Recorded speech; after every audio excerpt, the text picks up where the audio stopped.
Islam, a short history by Karen Armstrong, a national bestseller. And we are going to fire up here with the preface, a short history preface by Karen Armstrong.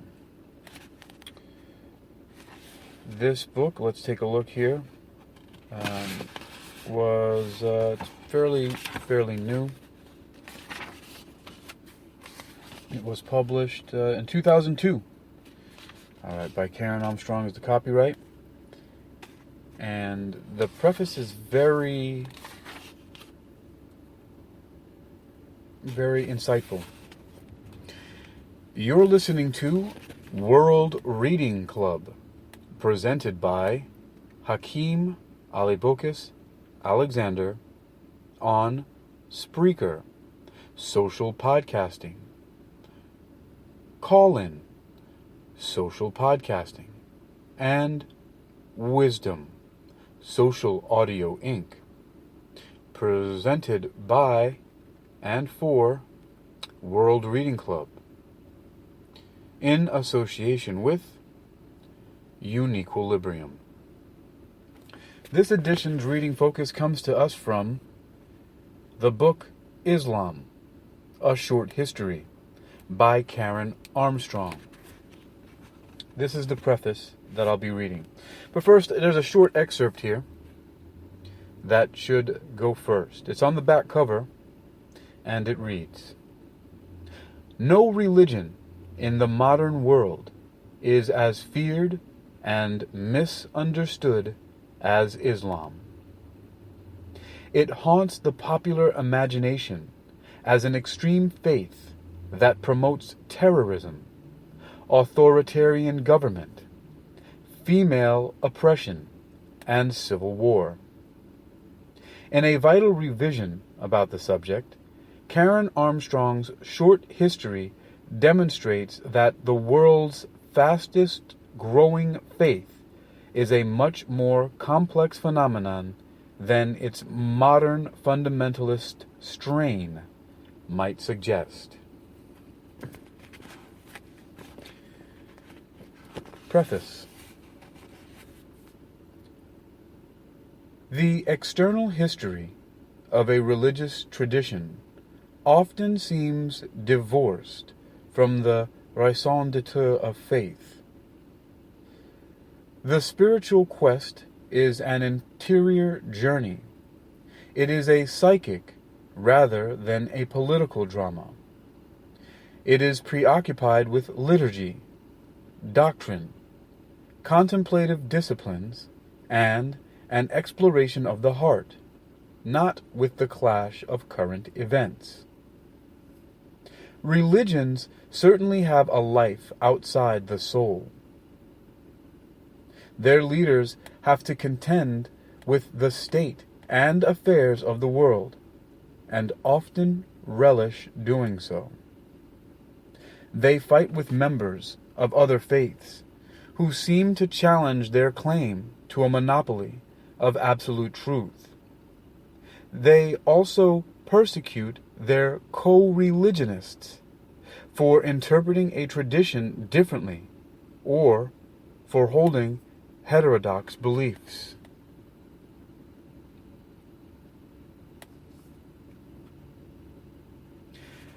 Very often, priests, rabbis, imams, and shamans are just as consumed by worldly ambition as regular politicians.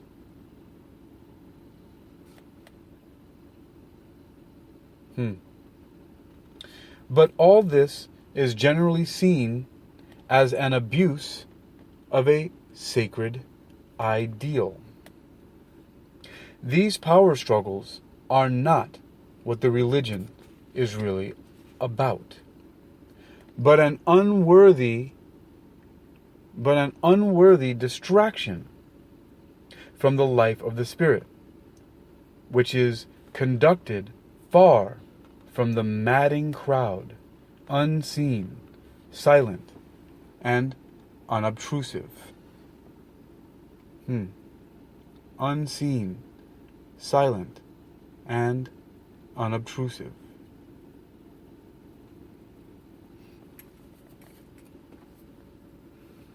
Indeed, in many faiths, monks and mystics lock themselves away from the world, since the clamor and strife of history is regarded as incompatible with a truly religious life. In the Hindu tradition, history is dismissed as evanescent, unimportant, and insubstantial. The philosophers of ancient Greece were concerned with the eternal laws underlying the flux of eternal events, which could be of no real interest to a serious thinker. In the Gospels, Jesus often went out of his way to explain to his followers that his kingdom was not of this world, but could only be found within the believer. The kingdom would not arrive with a great political fanfare, but would develop as quietly and imperceptibly as a germinating mustard seed. In the modern West, we have made a point of separating religion from politics.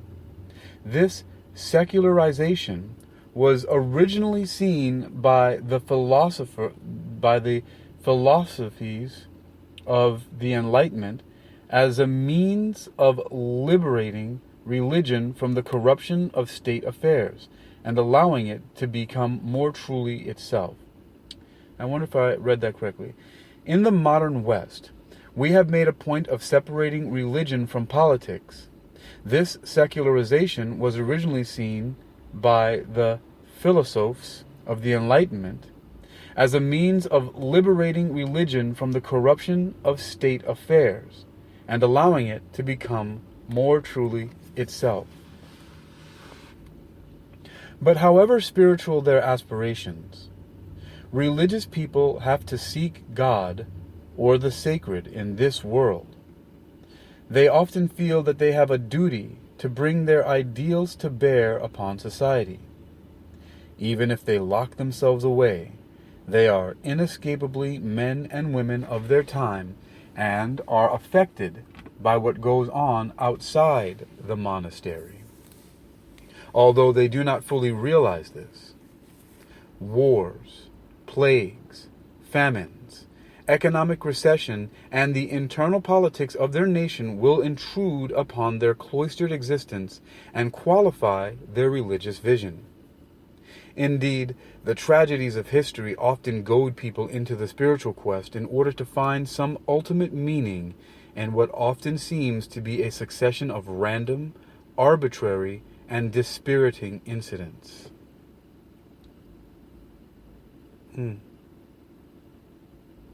There is a symbolic relationship between history and religion. Therefore, there is a symbolic relationship between history and religion, therefore. It is, as the Buddha remarked, our perception that existence is awry that forces us to find an alternative which will prevent us from falling into despair. Perhaps the central paradox of the religious life is that it seeks transcendence, a dimension of existence that goes beyond our mundane lives, but that human beings can only experience this transcendent reality in earthly, physical phenomena. People have sensed the divine in rocks, mountains, temple buildings, law codes, written texts, or in other men and women. We never experience transcendence directly. Our ecstasy is always earthed, enshrined in something or someone here below. Religious people are trained to look beneath the unpromising surface to find the sacred within it. They have to use their creative imaginations. Jean-Paul Sartre defined the imagination as the ability to think of what is not present. Human beings are religious creatures because they are imaginative. They are so constituted that they are compelled to search for hidden meaning and to achieve an ecstasy that makes them feel fully alive. Each tradition encourages the faithful to focus their attention on an earthly symbol that is peculiarly its own, and to teach themselves to see the divine in it. In Islam, Muslims have looked for God in history. Their sacred scripture, the Quran, gave them a historical mission. Their chief duty was to create a just community in which all members, even the most weak and vulnerable, were treated with absolute respect. The experience of building such a society and living in it would give them intimations of the divine, because they would be living in accordance with God's will. A Muslim had to redeem history, and that meant that state affairs were not a distraction from spirituality, but the stuff of religion itself. The political well-being of the Muslim community was a matter of supreme importance. Like any religious ideal, it was almost impossibly difficult to implement in the flawed and tragic conditions of history. But after each failure, Muslims had to get up and begin again. Muslims developed their own rituals, mysticism, philosophy, doctrines, sacred texts, laws, and shrines like everybody else.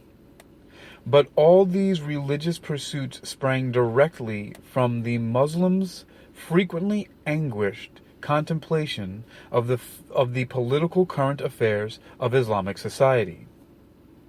If state institutions did not measure up to the Quranic ideal, if their political leaders were cruel or exploitative, or if their community was humiliated by apparently irreligious enemies, a Muslim could feel that his or her faith in life's ultimate purpose and value was in jeopardy.